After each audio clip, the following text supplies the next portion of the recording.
سورة الأحزاب آية بيدرون كلنا. أعوذ بالله من الشيطان الرجيم. ترجي من تشاء منهن وتؤوي إليك من تشاء ومن ابتغيت ممن عزلت فلا جناح عليك ذلك أدنى أن تقر أعينهن ولا يحزن ويرضين بما آتيتهن كلهن والله يعلم ما في قلوبكم وكان الله عليما حليما. بسم الله الرحمن الرحيم والصلاة والسلام على نبينا محمد وعلى آله وأصحابه وسلم تسليما كثيرا. سبحانك لا علم لنا إلا ما علمتنا إنك أنت العليم الحكيم. أستغفر الله الذي لا إله إلا هو الحي القيوم وأتوب إليه. اللهم انفعنا بما علمتنا وعلمنا ما ينفعنا وزدنا علما. biye karisuye hijriya bakele ani kemenani ani dinani ani woro saharu zul qada ninye hijra sankalo tani kelena bisunye utani sabanai miladi nasaro ka jate ba fulani mugani duru sankalo duru na bisunye utani kelenai ambe dawrabu مسجد الرجاء وانبوكنا. أعوذ بالله من الشيطان الرجيم. ترضي من تشاء منهن وتوي إليك من تشاء إلى آخر الآية. نهاية من فلانية توشرك لوك كما فلا بالا كما فلو ko ayay lañini yede muso munun tumbu yere di cidema ala ko cidema muso munun bu yere di ima min kadiye ni bata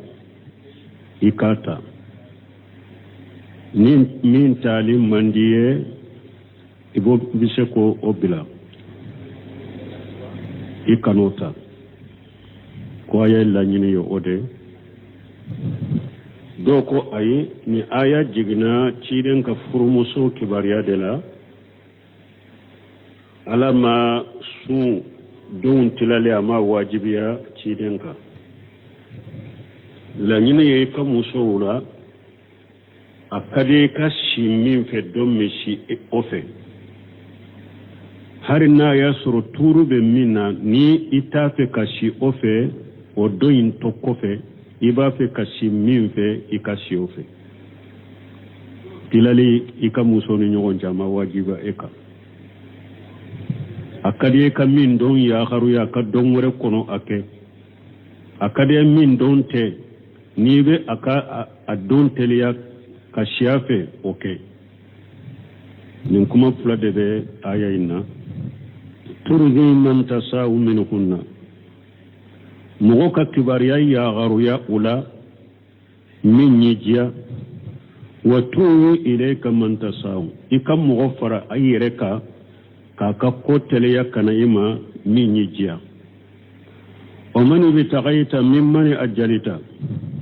aw niye min yiri fana itunya min mabo yerela akera sa muso munumbu yere dima dewa muso doya yere dima iya ka ko ya garuya kabila kofe ka fo imma ko mashama imata ne o kofe ni ma ko shera o ma fana diaraye sadikata nanya ka furmuso de ika furmuso min do itun kan ka shafe ya garuya ka fo binte si efede mbe si karasa de fe epunye min ka don yere ya garu ya kabila kofe men o kofe ni na na ye ay bimbe shiafe fala junaha alayka junubutika wala zalika min fulenni adina an takharra ayunuhunna min de kasuri kam muso benya sumaniye mana muso kelenkele niye min ke sa abenya be suma ute dimi koro parce que obado alama wajibiyaka na asiran fe afule na ma shin fe alama wajibiyaka wode kasuru unye be suma wala yahjanna ute dusu kashi ويرضين بما أتيتهن كلهن وكلن كله بجنا يسا نيمين دي وكلن كله مو بجنا يبصق بعده على ما بليكا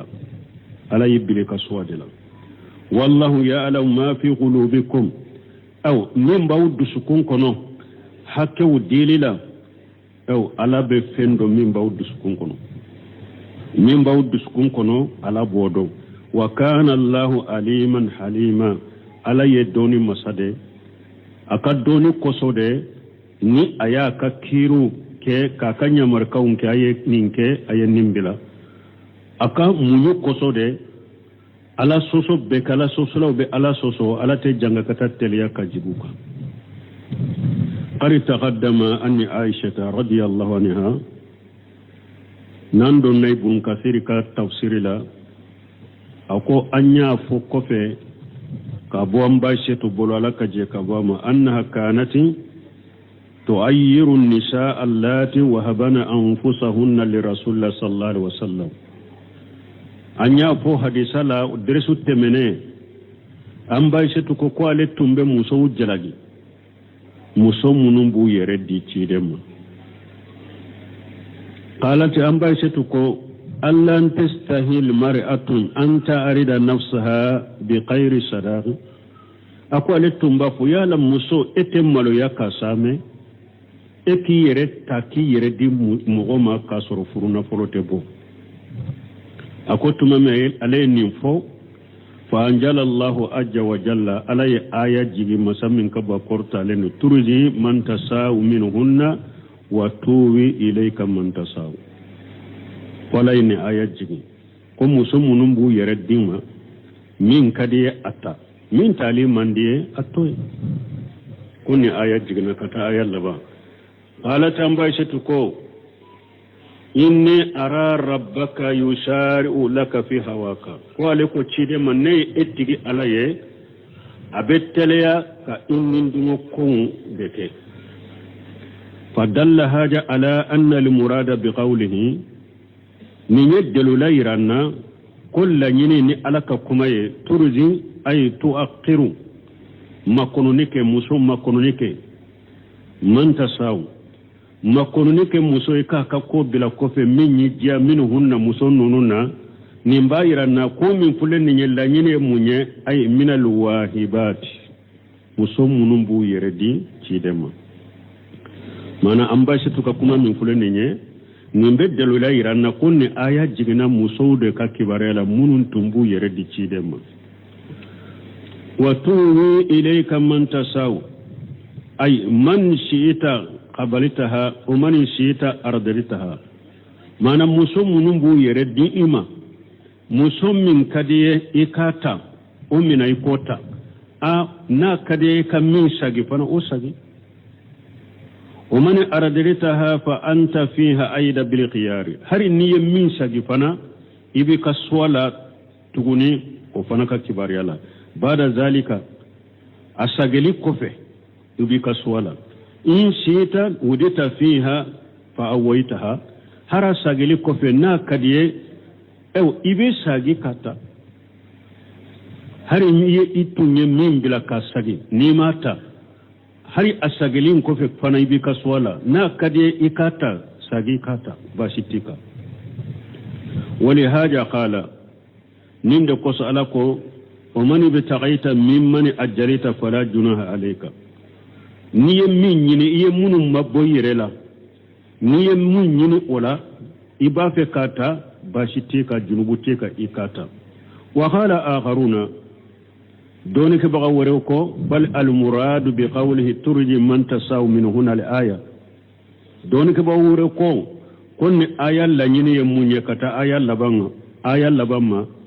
أي من أزواجك لا حرج عليك أن تترك القسم لهن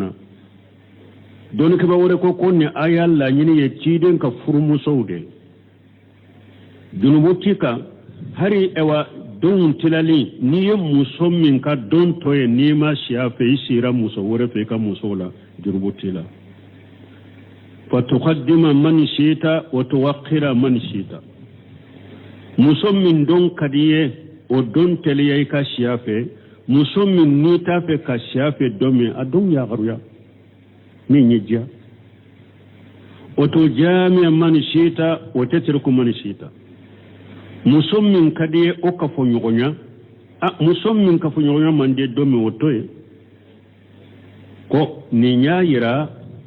don tilali ka tile musoni nyogonce don tilali alama wajibi a cidenka wama haja kafara nimbe kalama wajibi akade kana an-nabiyyu sallallahu alaihi wasallam yaqsim lahunna kadon tilali sison tilale alama wajibiya ciden ka kafuru muso ni nyogonce me ona tabe ciden tumbe tilale ke una nyogonce abe don tila una nyogonce abe tilede fana ولهذا جهب طائفة من الفقهاء من الصافية وغيرهم من دكوسو دوني كبغا فامولوني جما كل دوتارا كومي صافيونا نيغونو إلى أنه لم يكن القسم واجب عليه صلى الله عليه وسلم وهتزوا بهذه الآية الكريمة دونك بغفا مولين جماو دوتارا سافيونا نيغونو كو مين دون تلالي مسو نينشيدنكا مسو نيغونشي دون تلالي أواجب لين تشيدنكا دون تلالي واجب لين تنتشيدنكا وبو كدل لكنين آيات katile umusoni nyogonche si soula don tiralila awajibilen tunte chidenga doni kaba fando anisa fa una nyogono lutara odefe ukadde layni ayay ani muajata ni aishata karisami muajata ma kabwashatu mahdisambe buari muslimu kono anna rasulullah sallallahu alaihi wasallam كان يستأذن في يوم المرأة منا بعد أن نزلت هذه الآيات ترجي من تساو منهن وتوي إليك من تساو ومن ابتغيت ممن أجليت فلا جناح عليك كن آيات جبنة كيرين تنبي جنينا مصوفي مانا نابشي مصومين في ni atafe kashi efe abafe kashi rore abe jenyini ife mana bisunye eka donye de mbemba nyini fe nkashi karasafe ko ciren tumbenin oke ni aya jiginen ko fe fa qultu laha amba shetu yem ni fominya ko ale ko amba shetu ma kunti taqulina wa akuni ci etumbe mu fonina fa qalat amba shetu ko ale tumba fo kuntu aqulu in kana zalika ilayya fa inni la uridu ya rasulallahi an ushira alayka ahadan akwale tumba fode ne aya soro koni dombe nyesilembe aledema ni je nyine na adere fe ko tiden kata yorore ko ale tumba fo cedi nete mugoshi ewa sugwanti anyereka eka kola nete mugoshi sugwanti anyereka eka kola mana nkam mugoshi wore bila nyerenye ko ikatanka donshi afe nte mu esugantia nte mu si sugantia eka kola nte mu si sugantia fa haja li hadith anha ni hadisa min fulani na boramba shetufe yadullu ala anna al muradan min zalika adam uzub al qasm min ba ayira ko tilali ma wajibi ya cidenka anna al murada min zalika adam uzub al qasm القسم من سبيلن بنبرو القسم نمبايرا قتلالي تن واجب لن تنتشيدنك وحديثها الأول من أكا حديث فلو يقتضي أن الآية نزلت في الواهبات mais an bashi tuka hadisa folo bayirana ko aya injigina muso munun bu yere di cide ma ko aya injigina uluka kibariyala mais aka hadisa fulana min fulani nye nin bayira ko don tilali tun wajibilen tun te cidenka ni hadisa bodeira wa min ha huna ni nyoro de la igtara ibn jarir ya sugantiya anna li ayata ammatu fil wahibati wa fil nisa'i allati indahu annahu mukhayyaru fihinna wala to ibn jarir yemmi sugantiya akunni aya gorobali dedo ni aya abe barake ciden ka muso ka kibariyala ka fo ka don tila unu nyogon chama wajibi aka ni aya yi abata fana muso munun bu yere de ciden ma fana kabila ka swala min kada ya kata min ni min mande aka to insa qasama wa insa lam yaqsim aya imbe kota tilale ma wajibi ciden ka na jara ya kashi min fe akashi fe na madda kashi min fe akata shi yorore aya imboyira wa haja alladhi aqtarahu hasan jayyid qawi wa fihi jamu bayna al ahadith ibn kathir ko akoy bun jarir fule kam min sugantiyate nin kanyi akanyi kosobe asimbentale ndo fana bo abeke sababu fana ka hadisa fule fara nyogonka nimbe saba hadisa nunu be fara nyogonka hadisa fulay mbe amba isetu ka hadisa fulay mbe be fana bukhari ani do imbe bukhari kono hadisa do imbe bukhari muslimu kono ube hadisa sahale donc bunjere ni haklina minta akanyi kosobe asembenti alendo abeke sababu ka hadisa nunu fara nyogonka ka fo aya injigi na ko fulay mbe la be ko fulay mbeta muso munu nyu yere di tide mawo tide baswala munu nya yireda min biara ye akata min manda ye akotoye aywa hara ye min toye fana o kofe ona na diaye adagara akata aka muso fana wo chogodela ka don tila unu nyogonche ama wajibi aka muso min ka dondo aywa abaka swala abed dagaye aka don ya haruya akana shiafe muso min ka donte ako odo intele ya ka shiafe donc atunye mun fana ka do nya garuya ka fobbi turu be ela nkanka shefe mente shefe mbe shi karasafe ne okofa nana ye ay mbe shi ife adagaraye akasage katima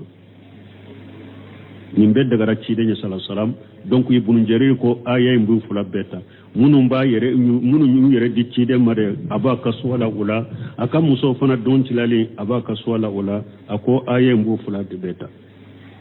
wali haja qala taala ninde ko sala ko masamin korota lendo zalika adina aw ninde kasru anta kharra ayunuhunna musonnunu nyaw kasuma ولا يهدن ويردين بما آتيتهن كلهن أو أتد سكا سفنا من دير كلمة فنا أنجيناي أي إذا علمنا أن الله قد ودا أنك لحرج في القسم نمسن ننيا دو كو ألا يدغم بو إكا دون تلاليلا فإن سيتا قسمتا نا كدينا دون تلا أنينيغونك وإن سيتا لم تقسم na kade fane kana don tilanu nyogonche ni muso yere yen nindo ko ala de yen ninke iye donc ni ma si min fe ate dusu kasi tuguni parce que abado ye ala kanya marukande ke la junaha alayka fi ayjalika falita awa junubu tila ni yen ninke lenkeleke akade ka si min fe ka shafe amande ka si min fe kana shafe junubu tila sila ala yo de gumbuika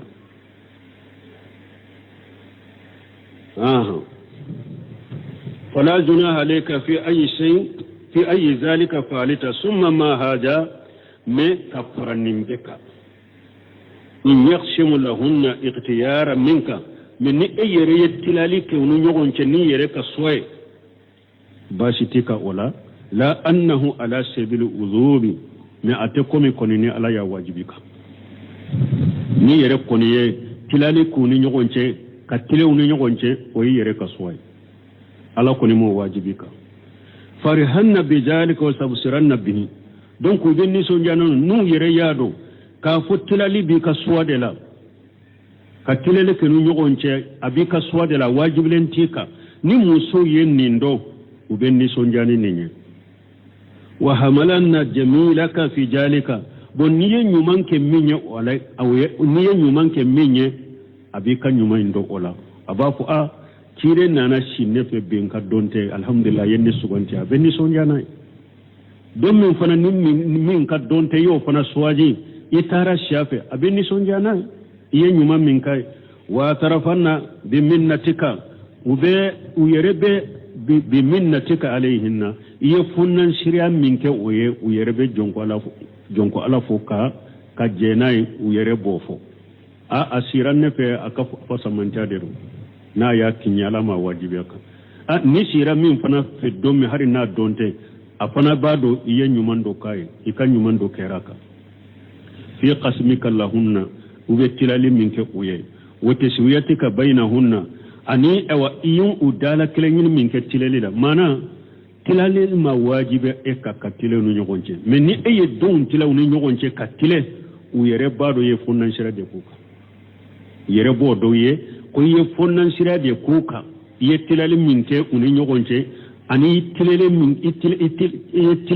tilenya min kɛ u ni ɲɔgɔn cɛ wa insafika lahunna ani ka kɔnnandiya ka t'u ma wa adlika fihinna ani ka tilenya u ka ko la yɛrɛ b'o dɔn k'a fɔ ciden filɛ ka min kɛ ni ɲɛ fonnansira ni ɲumanya de dɔrɔn n'a y'a kan ɲɛ sinon ala ma wajibiya kan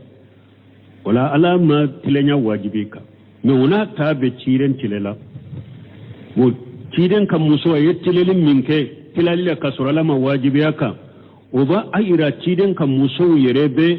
o fo ka jɛ n'o ye ko a ye min kɛ a ye ɲuman kɛ ɲɛ nin ye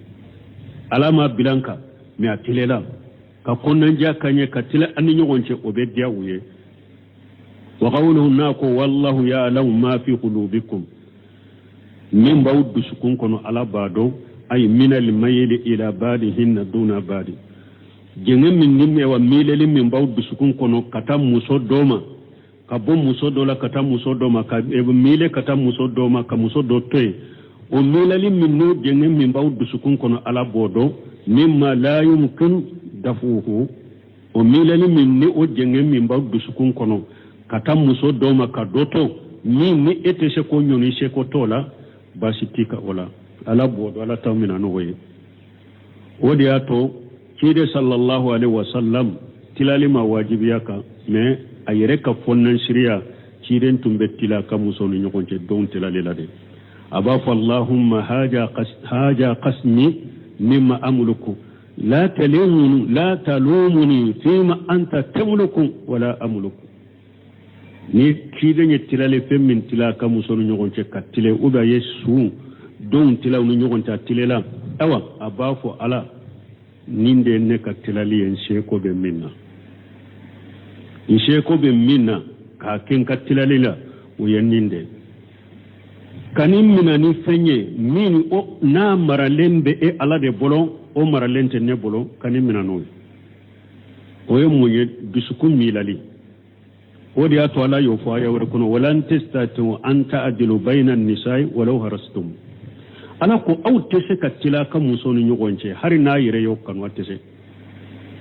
tɛ se ka tila ni ɲɔgɔn ka muso ni ɲɔgɔn hari n'a yɛrɛ y'o kanu k'o ɲini a tɛ se ala y'o fɔ a ye wɛrɛ la mais o tilali ye mun ye dusukun i musow kɛra cogo o cogo diyara ye cogo o cogo i b'a sɔrɔ muso dɔ ka di dusukun ye ka tɛmɛ dɔ kan e seko t'o la dusukun bɛ ala de bolo o tɛ e bolo ciden kan bɔ o de ma ka nin minɛ ni fɛn ye min maralen bɛ e bolo n'a tɛ ne bolo o ye dusukun ye i dusukun ka muso dɔ kanu ka tɛmɛ muso dɔ kan o tɛ e bolo o de y'a to ciden tuma min a ɲininkara i ka furumusow la i bɛ jɔn fɛ ka tɛmɛ a bɛɛ kan a ko ayisatu u ko cɛw la don a ko a fa o la k'i muso dɔ kanu dusukun kɔnɔ ka tɛmɛ dɔ kan o ye ka se ka t'o la o tɛ tilebaliya ye kɛlɛ a filanan sinsɔnw fana la ka fɔ ɲɔgɔnya b'a hakɛ to e ka se ka t'o fana la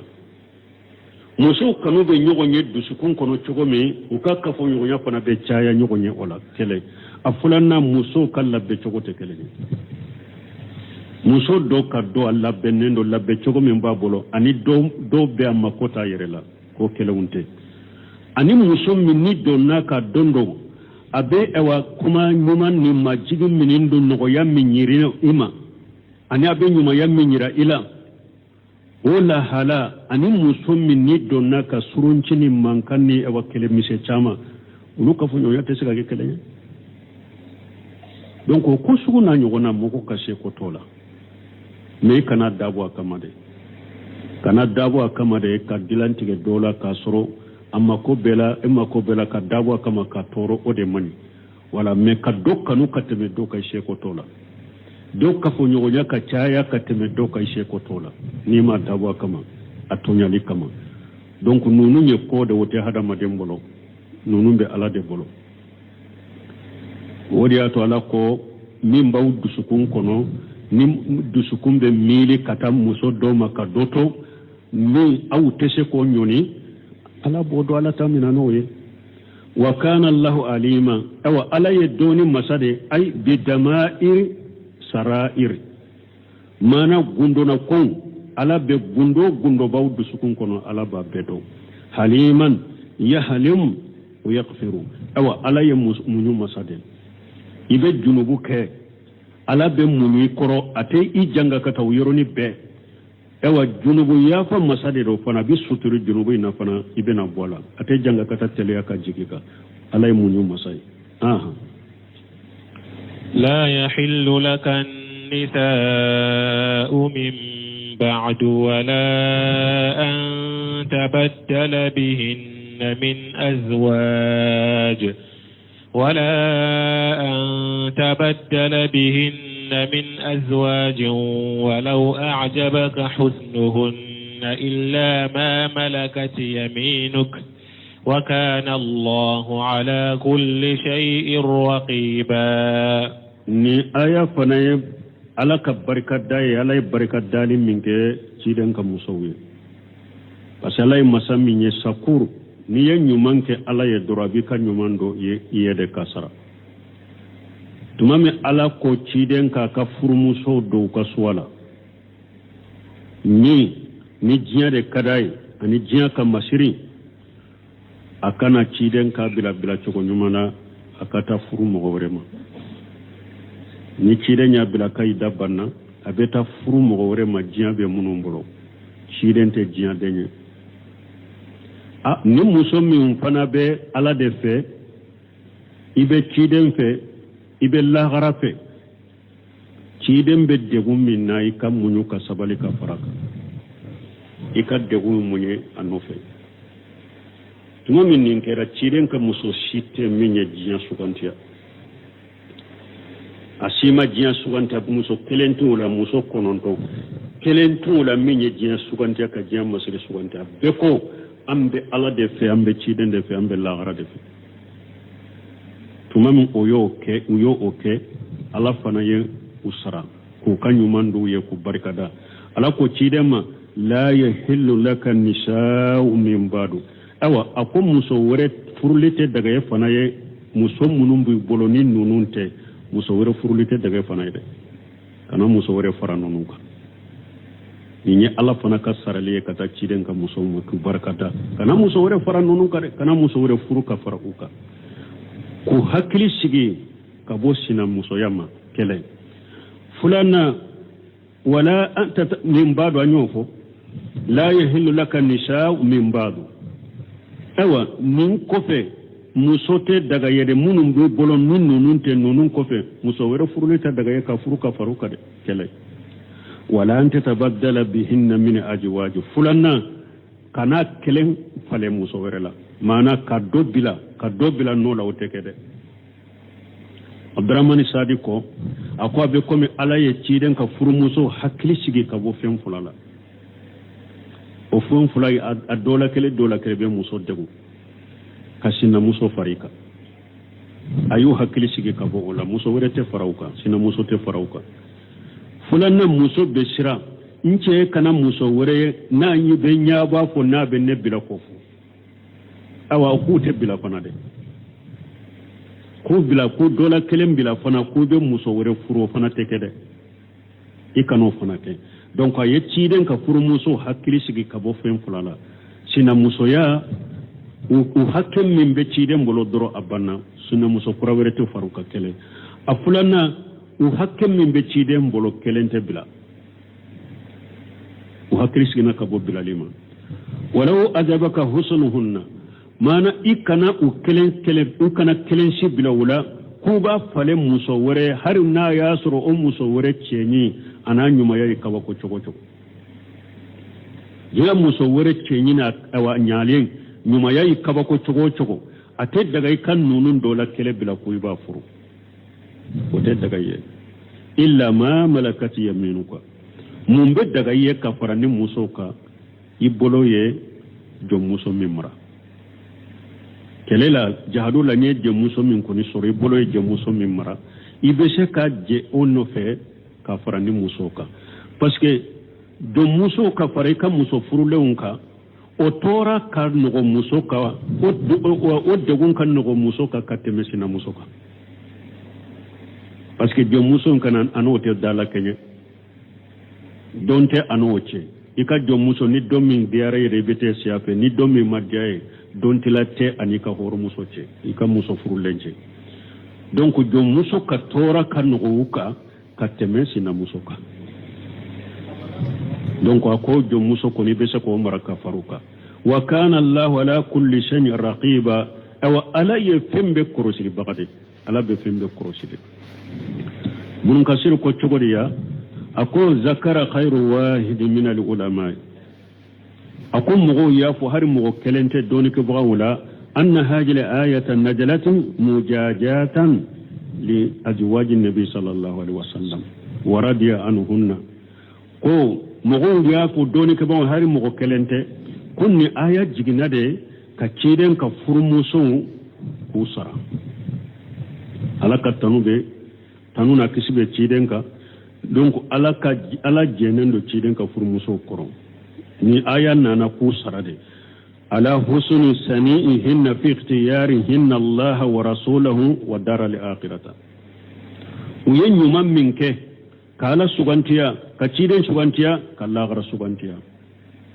uyo bara nyumam minke lamma qayyarahunna rasulullah sallallahu alaihi wasallam tuma mi ciden nyu bilu ko swala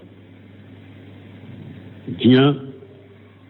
awa masiri jiya denya ni jiya masiri ako min bofe ube ala ani cida ani don laba anyo fokateme kama taqaddama fil aya kuma nya fokateme aya la chogomi tuma me cide nyu bulu kaswala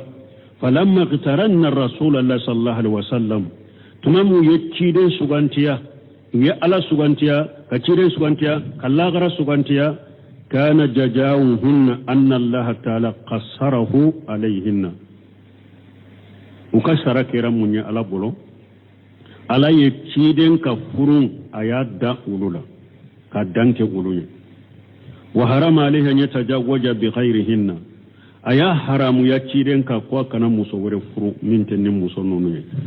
aw yastabdila bihinna ajwaja ghairahunna ube akana ufale muso wore la minte uluye walau ajabahu husnahunna hari nu muso wore nu kanyuma ya ciden ka bako to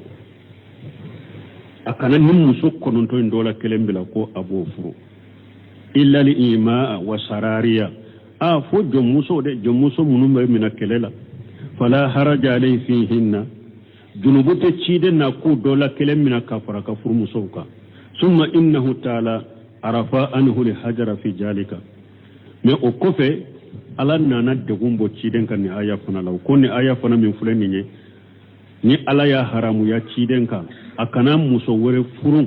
ka fara ka furu muso nununka munun babolo akana fe wore furu ka faruka bo akanu dola kelem bila fana ka muso wore ta ala nana kan ni fana tuse ka boaka ka sira dama ko adagara ka muso wore furu ka faruka me ciden make ala nano fana korta ka boaka me ciden make ورياتو بنكسير كو ثم إنه تعالى عرف أنه لحجر في ذلك وكوف ألا نانجهم وأكا وفنلا ونسق حكم هذه الآيات ألا يني آية كثير توسه وأباها له تجوجا ألا يفر لدغاية ولكن لم يخا منه بعد ذلك ما تيد مفروك نون كوف ni aya kiri tusira kabwa kare mechida nyerema musowere furuka faruka tajawadu litakunu liminnatu li rasulillah sallallahu alaihi wasallam alayhinna ولم يقع منه بعد ذلك تجاوز ومكمصور فرق فرق وما كتير منا لتكون لمنة لرسول الله صلى الله عليه وسلم عليهن فرتيرن كفنن شيران كوكا وفننا رو كتيرن يفنن شيرا كوي بس قال تني من حرام يا أكا أيا بواكا مونا تابع أفنى ما دو فرانكا نيني نمان دو ينا أفنى يا كني فرو فنن يوندو وأن أم سلمة أنها قالت حديثنا أنا أم سلمة بلوكم لم يمت رسول الله صلى الله عليه وسلم حتى أحل الله له أن يتزوج من النساء ما شاء إلا جاءت محرم أم سلمة قال كتشيد مفاتو أبدا كت الله يا الله دعائي كم مسو كداي أكافرو فني جمرة ما بيني مسو منجي سنو ننكيري من فلان نيا ولدا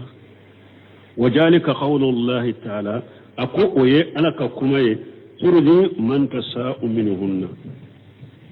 يكا سجيك كم مغما ولا يكا مغيا خرويا ولا مغمين يا خرولي كانوا الآية كتايا لبا سلمة فنا آية لبا إنك ni aya inke kon ninde kera sababu yere kadagum bochidenga فجولت هذه ناسخة للتي بعدها في التلاوة سلمة يايرا مانا ni aya fulo min temena turji man tasaw fulo de matemewa akaka qur'ana kono min temena donc ode ka nin tuse mais akaka min ewa min fulo ninye ode ka ke kofe min ye tuseli ke turji man tasaw kanaya o kana nin kofe akomme wa aya de yedde wimbo ciden kade ko aka muso wore furu ewa aya inkiri wuli me kalanna a torara in kofe kalan chogola tora aya in kofe kalanna me kirila ale aya de yen wuli ako abe komi ka ayatay iddatul wafati fil bakharati al ula nashiqatu lillati badaha abe komi fatuli iddan munu fle suratul baqara kono aya mimbe ewa kofe ode ewa aya tuse mimba nyefe aya fulo kofe suratul baqara idanunun min ko ewa musoka kalo sankele aya fulo o yayira musoka ni iche fatura kalo nani ni tileta ibode sigi aya fulo na minnana o kofe musoka sankele ni ibe fatu ka wasiya ke ka musoka sankele ke sokono kana bo donc aya fulo inde ye fulana induse me kalan chogola atora nye nin tora kofe me ewa tuselila ale de ya tuse donc musulma ta ko nunu fana bo chogodela turje manta saw ode nin ewa ode nin tuse me kalanna ale tora kofe ni me ale be kalanni nye الله أعلم وقال آخرون دونك باورو كو بل ما نالي آية كو آية لنين مني لا يحل لك النساء من بعد ما ذكرنا لك من صفة النساء اللاتي أحللنا لك من نسائك اللاتي أتيت أجورهن كدو كو آية لنين مني دونك باورو نيت الله كو تشيدي ما كو مسورته daga yennin kofe ko juman kofe mana nyam muso munun man kutu fo wiye ko la daga wiye yem muso munun ka furuna fulo de uma muso wureta daga wiye ni o muso wute uma malakata yaminuka ani iboloye munun mara o banati al ammi wal ammati wal qali wal qalati wal wahibati وما سوى ذلك من أصناف النساء فلا يحل لك قاله عدد من أهل العلم don ka baw do ko fana la yahillu laka nisa'u min ba'du ciden ka furu muso ndoronte de ka fo kana muso wore fara ciden ka furu muso ko doronte de mana muso munun man kutura yeye aniye muso munun ka furu na folo duma nubu bolo nu ulu te muso wore te daga ye iye muso munun be bolo niye ulu ka furu na folo duma ani fana ewa minye ibinanke o dem muso ani itele muso don muso ani denke don muso ani ewa itanti dem muso ani muso munun be ewa uyere duma unana uyere duma nunu de dagaraye وما سوى ذلك من أصناف النساء فلا يحل لك من تل نونو مسو كالتو تولا وتدغايه musawere munun be ni nunun te o te daga ye o do ewa dum kasir ko doni ko baw do yenni fana fo qala hu adadu min ahli al-ilm ako doni ko baw do ye jata o do yenni fana fo wa qala mujahidu ko la yahillu laka nisa'u min ba'du ay min ba'di ma samma laka min muslimati wala yahudiyati wala nasraniyati wala kafirati mujahidu fana ko muso werete daga yen ni muso nununte muso juma silama muso de furule daga raye yahudiya muso furule ma daga ye nasara muso furule ma daga kafir muso furule ma daga ye ebe silama muso de furu wa qala abu salih qul la yahillu laka nisa'u min ba'du umira alla yatajawwaja arabiyatan ولا عربية ويتجوج بعض النساء من تهامتي ko ayralaya ko cire sallallahu alaihi wasallam Allah yatajawaja arabiyatan wala arabiyatan ni kuma nono man nono shege ku jatemina doni ke baw yemunu fon nononna ويتجوج بعض min nisa ittihamat sani sinimbe ni royi shege Allah nyini yemunye وما سات من بنات الأم والقال والقالة إنسا 300 نيكما يمبن نكما سيغ فلو يالا سباتي بن نكما لا أني دوني كبا وكلا نيني يموني على وقال إكرمة لا يهل لك النساء من بعد إكرمة كوكو مصورة دغيان نونون كوفي أي التي سمى الله واختار ابن جرير رحمه الله أن الآية آمة minye ikirmatu fana akoko muso werete daga ye ay allati sammallahu alaye muso munun foye ko furula daga ye ni o muso ute muso werete daga ye ibnu jarir bun kasir fule kan nin kuma munun fonne aya tawsiri no fe tuma bun jarir ye nunun fon bun kasir ko waqtara ibnu jarir rahimahullah anna li ayata ammatu ako ibn jarir yemmi subanti akon aya imbenun kuma nunun beta ko kuma fora aya nye globalide aba beta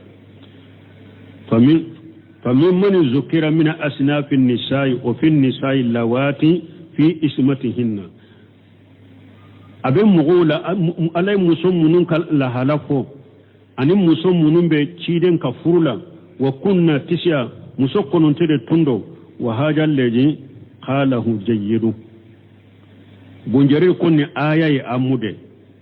alaye muso kalite munun fayo ko aku furu ani muso konon to min tumbe afurula ko aya mbe ubedata bunkasiru koy bunjare fule kam min foyate akonni fana kanyi wala allahu muradun kathir mimman hakayna anhu min as-salafi akon la alla alaye munun ka kuma fo salafu la ukalla nyini ye bunjari ka kuma inde fa inna kashira minhum uriya anhu haja wa haja wala munafata ako paske salafu chama alaye munun ka kuma usage a chama ubennin fo do ubennin fo ube juman fo do uba fo ko ayay la nyini re ciren ka furmuso konon to min ba bolo akana do fara oka akana fen fara wuluka uba fo tuguni alaye muso munun man kuto cidenye ni o muso ute akana muso wure ufuru donc ako wala ibn jarir ye min fo ko ayay nye global abu beta ako kanye wallahu alam wakati sera aw ayat do akaja an ba joya subhanakallahumma rabbana bihamdika ashhadu an la ilaha illa anta astaghfiruka wa atubu ilayk